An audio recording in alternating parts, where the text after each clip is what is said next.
Dalam jangka panjang, mereka yang mencukupkan diri dengan apa yang ada, mereka yang puas dengan hal-hal yang sederhana dalam hidup, merekalah yang paling menikmati hidup.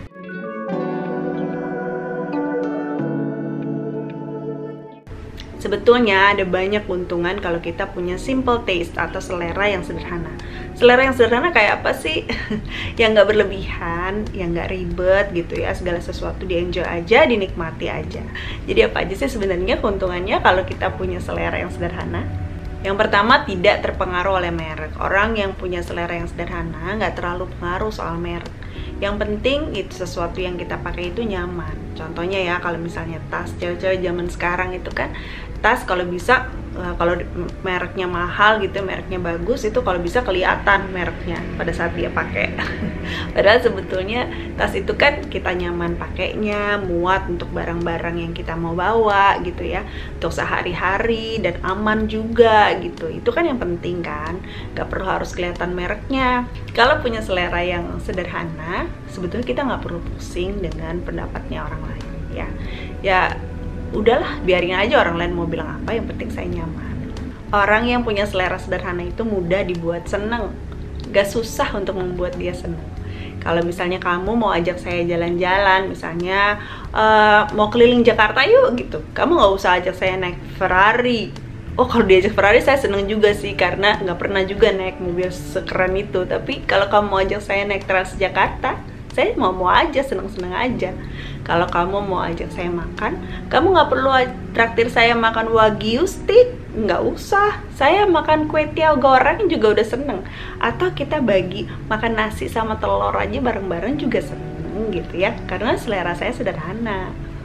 Dengan selera yang sederhana, banyak hal yang bisa dinikmati ya. Kita nggak perlu terlewat untuk hal-hal kecil yang ada di depan kita yang bisa kita nikmati. Kayak misalnya kalau kita mau ngopi dengan kopi sasetan aja, itu juga sebetulnya enak loh. Ditaruh air panas lalu dinikmati. Gak kalah enak dengan kopi yang 50 ribuan. Kita bisa menikmati, kita cium bau kopinya, harumnya, terus kita hirup pelan-pelan. Menyenangkan loh.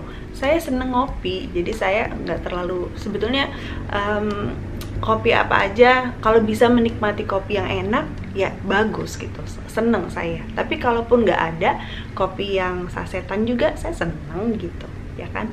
Kadang-kadang kita tuh, karena kita seleranya terlalu ribet, terlalu tinggi, terlalu mau dilihat orang, akhirnya kita nggak bisa menikmati hal-hal kecil yang terjadi di sekitar kita, gitu. Jadi kalau saya pernah juga tuh di satu taman kota ya, saya duduk memperhatikan hal-hal di sekitar saya seneng banget. Ada berbagai macam simple joy yang bisa saya nikmati.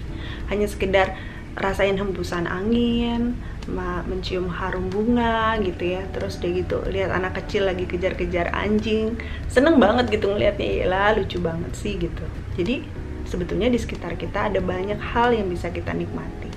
Gak harus punya selera tinggi untuk bisa menikmati hal-hal baik yang terjadi di sekitar kita. Tidak terperangkap dalam lifestyle inflation atau lifestyle creep. Apa itu lifestyle inflation? Itu adalah perubahan gaya hidup karena kenaikan pendapatan. Pada saat gaji kita naik, kita cenderung untuk mengubah gaya hidup kita. Kita cenderung untuk mau upgrade gitu. Ya, kalau orang-orang dengan gaya hidup minimalis biasanya nggak suka untuk meningkatkan gaya hidup seperti ini, karena kan seleranya sederhana aja gitu ya. Bukan berarti kita tidak boleh menikmati hasil kerja keras kita, tapi biasanya orang-orang dengan gaya hidup minimalis lebih suka untuk menikmati hasil kerja kerasnya itu dalam bentuk pengalaman, misalnya dengan jalan-jalan gitu ya, menikmati tempat-tempat baru yang belum pernah dikunjungi, berbagi dengan orang lain. Itu lebih menyenangkan daripada harus upgrade, beli mobil yang lebih keren, atau beli berlian biar bling-bling kelihatan sama orang. Orang yang punya selera yang sederhana tidak suka untuk melakukan hal itu. Jadi lebih suka untuk menikmati hasil kerja kerasnya dalam bentuk pengalaman. Berikutnya, lebih banyak bersyukur. Seperti layaknya koin dengan dua sisi, setiap hari kita itu dihadapkan pada dua pilihan.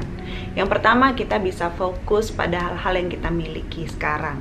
Ya, kita bisa bersyukur untuk apa yang sudah kita punya saat ini. Yang kedua, kita fokus pada hal-hal yang masih jadi angan-angan. keinginan-keinginan kita yang belum tercapai, ya. Jadi kalau kita punya selera yang sederhana, kita punya simple taste, kita akan bersyukur dengan apa yang sudah kita punya saat ini. Orang yang punya selera sederhana lebih mudah dalam membuat keputusan.